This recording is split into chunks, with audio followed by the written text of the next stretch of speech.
Oyez, oyez, amis francophones, c'est Ramous, et je fais cette vidéo aujourd'hui puisque j'étais devant la télévision et j'ai assisté, comme bon nombre de Français, à la prise de parole, une fois de plus, d'un ministre, et je suis estomaqué.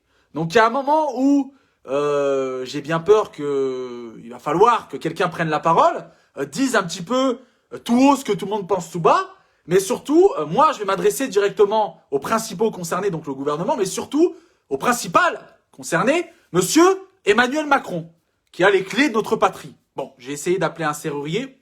Bon, couvre-feu oblige, il n'était pas ouvert, donc je m'adresse directement à vous. Monsieur le président de la République, élu par la majorité des Français, quand est-ce que cette mascarade va se terminer? Quand est-ce que vous allez nous redonner nos vies? Quand est-ce que on va arrêter d'être dans cette mauvaise série qui commence pour la grande majorité, si ce n'est la quasi-totalité de la francophonie et des Français, à en avoir plein le cul, pour rester poli.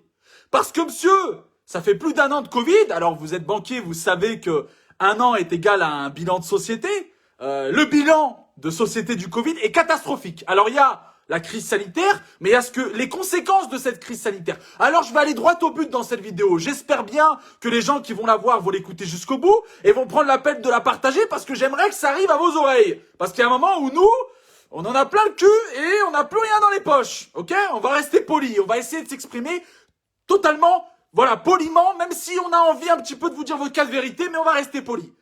Il y a un moment où dans notre pays, vous nous avez mis tous dans une situation où si on parle trop, ou si on se pose trop de questions, on est complotiste. Bon, ça, vous l'avez bien réussi grâce aux médias. Hein.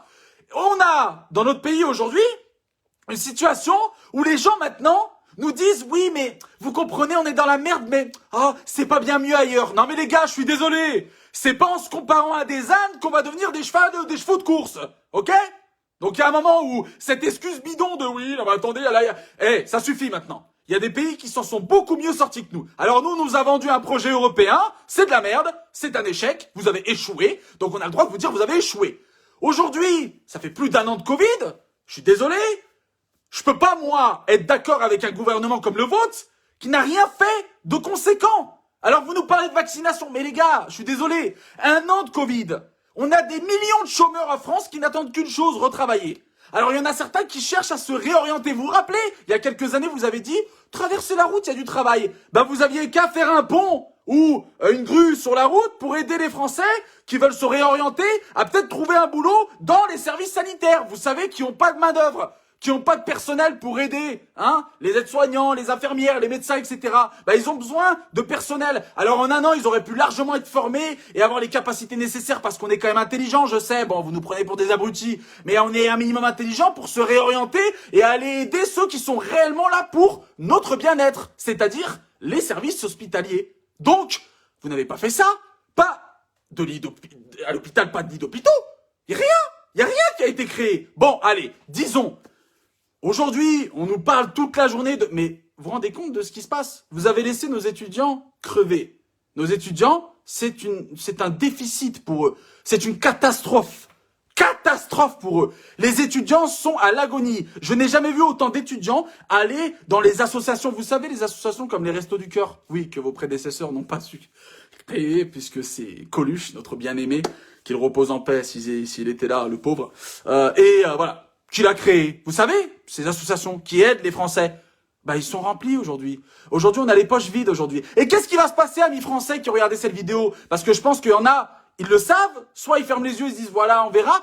Quand ils vont réouvrir, parce que ça va arriver un jour ou l'autre, enfin j'ose l'espérer, mais ça va réouvrir. Vous savez ce qu'ils vont vous dire? Les gars, allez-y, ils vont ouvrir, on va tous partir, vous savez, comme des bœufs. Ouais, c'est génial, c'est réouvert. Bonne de nuit, on va au PMU, je me donne un demi, allez, serre-moi une bouchée de champagne. Et qu'est-ce qu'ils vont vous dire, les gars? On va augmenter les impôts, parce que bon, faut relancer l'économie, vous comprenez? Oui, t'inquiète, c'est bon, d'ailleurs, on va se démerder, ouais. Eh les gars, par contre, va falloir faire un petit truc là. On va passer aux 40 heures par semaine. Oui, parce que, vous comprenez, faut relancer l'économie, hein. Ouais, vas-y, mon trou de balle, il va être encore plus grand. Les amis, soit on se réveille Maintenant, c'est maintenant ou jamais. Monsieur le Président, comment vous expliquez qu'une nation, parce que quand vous êtes arrivé au pouvoir, vous nous avez dit, moi je suis ici pour relancer le pays, oui, pour donner un nouveau souffle au pays, de la jeunesse, de la fraîcheur. Bon, on jette tous les couilles, pas pour les bonnes raisons, mais vous nous avez dit quand même, oui, mais les riches, on va les laisser ici, on va enlever l'ISF, l'impôt sur la fortune, parce qu'on va essayer de garder les riches chez nous pour que leur argent soit fructifié et qu'ils créent de l'emploi. Bah, je vous annonce officiellement que tous les riches sont partis à Dubaï. Sont tous partis, exilés à Dubaï. Ouais, tous ils sont partis à Dubaï. Et que Dubaï se porte beaucoup mieux que nous. Hein. Alors oui, il y en a certains qui vont nous dire, oui mais c'est un plus petit pays. Bah raison de plus, ils ont pris un petit peu tous les osios. Et là-bas, bah tu peux faire un foot, tu peux voir des représentations théâtrales, tu peux voir des concerts, tu peux aller au cinéma, tu peux aller faire tes courses. Pourquoi? Parce que, hop, test, PCR, hop, test, là, hop, on contrôle, hop, et tout va bien. Oui, mais en même temps, on doit se comparer à l'Allemagne qui nous trouve les fesses depuis des années avec l'Europe. Excusez-moi d'être vulgaire, mais c'est la vérité. On doit se comparer à tous ces pays européens. Oui, mais la Turquie a mieux géré la crise sanitaire que nous. Bah oui, la Turquie n'est pas dans la zone Europe. Ils n'ont jamais été acceptés. Oh, ils doivent être contents de n'avoir jamais été acceptés. Les pauvres, maintenant, ils s'en sont mieux sortis que nous. Et aujourd'hui, on nous dit, Françaises, Français, fermez votre gueule. Ça fait combien de temps que vous n'avez pas parlé? Bah oui, parce que vous attendez le bon moment. Il faut... Et tous les artistes, là, hein? Vous savez, dans un an, c'est les élections. À chaque élection, ils viennent vous brosser dans le sens du poil. Vous direz, salut toi chanteur, salut toi actrice. Tu veux pas t'afficher avec moi pour que mes électeurs puissent voter et faire gonfler la cote de popularité de mon parti? Ah, ils arrivent à vous avoir. Mais aujourd'hui, ils vous ont laissé dans la dèche, hein? Parce que vous faites plus de scènes. Vous faites plus autant de tournages. Vous faites plus autant de trucs, là, les artistes. Eh oui, mais voilà, faut pas ouvrir sa gueule, hein. Faut pas toucher à l'enfant chéri du système. Monsieur Emmanuel Macron, je pense que c'est maintenant ou jamais. Je pense que depuis longtemps, vous auriez pu faire en sorte que les Français puissent réouvrir leur commerce parce qu'ils souffrent réellement, ok? Parce que vous, anciens banquiers, vous savez ce que c'est que dire à quelqu'un, vous avez un créancier, vous avez des retards de loyer. Alors aujourd'hui, il y en a qui ont vraiment besoin d'aide, alors à vous d'aider les étudiants, à vous d'aider ceux qui en ont vraiment besoin, à vous de faire en sorte que ce pays puisse refonctionner et arrêter sans cesse de nous prendre pour des abrutis avec oui, le vaccin Archfunchfort, le vaccin Schorschnischlav, le vaccin pour Swinchan, on dirait des codes Wi-Fi, on s'en bat les couilles, je m'en bats les couilles du nom de ton vaccin, ok? Tu fais en sorte de donner les pleins pouvoirs à tous les savants qui puissent faire en sorte de trouver un vaccin digne de ce nom, ok? Et on verra si la majorité des Français veulent le faire, ça c'est chacun fait ce qu'il veut, mais au bout d'un moment, quand dans ce pays, vous nous dites, je suis désolé moi, il y a un moment où réouvre, mais tu mets des règles, et si les gens respectent pas, mais ils assument leurs responsabilités. Quand tu roules à 170 sur l'autoroute et c'est limité à 130, t'assumes tes responsabilités, tu sais que tu peux perdre ton permis. Tu sais que tu peux avoir une grosse amende et tu peux perdre ta vie. C'est pareil avec le Covid. Fais attention aux gestes barrières. Sinon, tu l'attrapes, tu peux contracter une forme très avancée, peu connue, tu peux crever, ou sinon tu peux le refiler à ta mère, ta grand-mère, ton oncle, et tu peux leur donner la mort. Eh ben c'est pareil. On arrive à vivre avec des maladies comme le sida, comme les je sais pas quoi. Il y a un moment où on peut arriver à vivre avec le Covid, ça fait 1 an.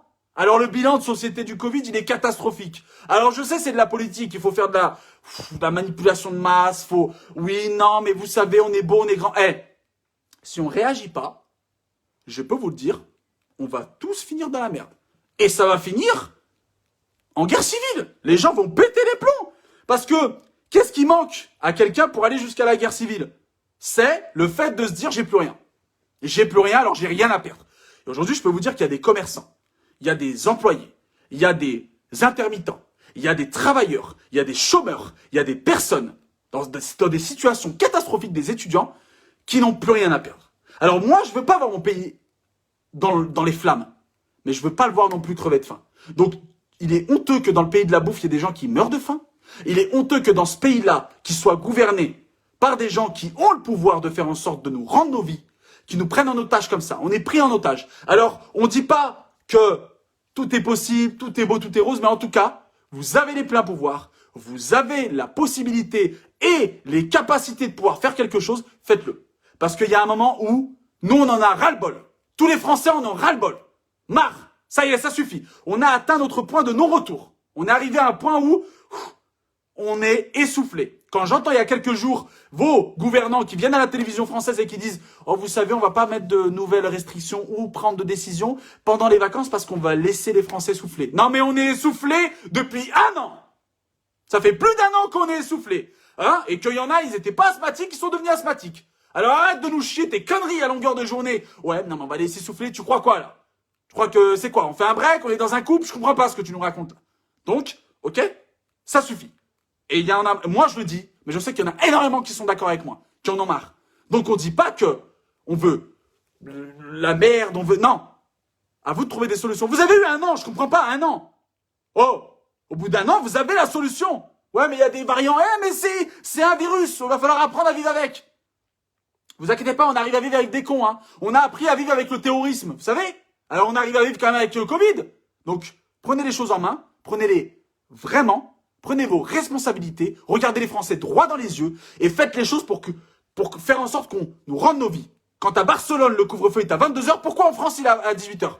À quoi ça sert? À part éventrer le peu de choses qui restent dans notre ventre. Ou à déchiqueter les commerçants qui, eux, font leur marge dans ces eaux-là. Pourquoi? Parce que vous voulez pas éviter l'effet apéro? Mais c'est quoi la prochaine étape? Éviter l'effet goûter? Après, éviter l'effet repas de midi, les 12 coups de midi? Alors arrêtez de nous casser les pieds, s'il vous plaît. Ok, on a été assez patient avec vous. On vous demande une seule chose, c'est rendez-nous nos vies. Rendez-nous nos vies. Point final. Le reste, c'est vos affaires. L'économie, c'est vos affaires. Moi, je veux pas que mon salaire y baisse. Moi, je veux pas que mes impôts ils augmentent. Et moi, je veux pas que je vois des gens crever, se suicider. Aujourd'hui, il y a trop de gens qui souffrent. Alors notre pays, il a assez souffert comme ça. Mettez-nous ce que vous voulez, vous me parlez de ce que vous voulez à la télévision, je sais pas quoi. Mais nous, ce qu'on veut, c'est arrêter de parler et agir. Et il est grand temps que vous puissiez agir en conséquence. S'il vous plaît. Et on reste encore poli, ok? Parce que vous êtes certainement pas un président digne de ce nom, mais ça, c'est mon avis et l'avis de beaucoup de Français. Et il y en a marre de tous ces sondages, hein, je m'en bats les couilles, ok? Vous n'êtes pas un président digne de ce nom quand vous avez fait autant de mal à ce pays. Depuis que vous êtes là, c'est la merde. Alors, il y en a qui diront, ouais, mais c'est pas de sa faute. Au bout d'un moment, quand t'es toujours dans la merde, c'est que c'est certainement toi le problème. Ok? Donc, je compte sur toutes les personnes qui tomberont sur cette vidéo parce que je pense qu'elle est un minimum constructive et qu'il y a un minimum, hein, de franc-parler pour que ça arrive à leurs oreilles et qu'ils se disent, bon, ok, il y a quand même quelque chose qui est en train de monter, une colère. Il est grand temps que, bon, on se bouge un peu le cul, là. Parce que vous avez touché vos salaires pendant tout ce temps, hein. Mais il y en a, je peux vous dire que leur salaire, ils l'ont pas touché, hein. Et qui se sont privés pour mettre de l'argent, même pas de l'argent, j'allais dire de l'argent, non, pour mettre à manger dans la bouche de leurs enfants. Et ça, c'est grave. Dans ce pays, si beau. Parce qu'on a un des plus beaux pays du monde, si ce n'est plus beau. Alors respectez-nous, s'il vous plaît. Ok? Je compte sur vous pour partager de partout cette vidéo, sur les murs, sur les groupes, de partout. Prenez quelques petites secondes, vous likez. Voilà, c'est des gestes simples, mais qui permettent peut-être, comme les gestes barrières, c'est des gestes simples, mais qui vont permettre peut-être de faire avancer les choses. Et pourquoi pas de nous rendre nos vies. Si ça doit passer par là, je compte sur vous. Faites un maximum pour qu'on puisse se faire entendre des bonnes oreilles. Parce que nous, je peux vous dire qu'on en a plein les oreilles, plein les yeux et plein le cul. Et ça, sans rien avoir dans les poches, ok? N'oubliez pas que seul on va vite, mais qu'ensemble on va plus loin. Je compte sur vous pour prendre 3 secondes pour la partager. Faites attention à vous, je vous aime et vivement qu'on nous rende nos vies parce que franchement, j'en ai marre d'être dans ce film et moi j'ai rien demandé et vous n'avez rien demandé et on doit avoir un minimum d'honneur et de fierté et de force pour aller jusqu'au bout de nos convictions et faire en sorte que ça se termine. Il est grand temps que ça se termine et que ça soit la fin et que ça soit qu'un mauvais cauchemar. Merci à tous, prenez soin de vous.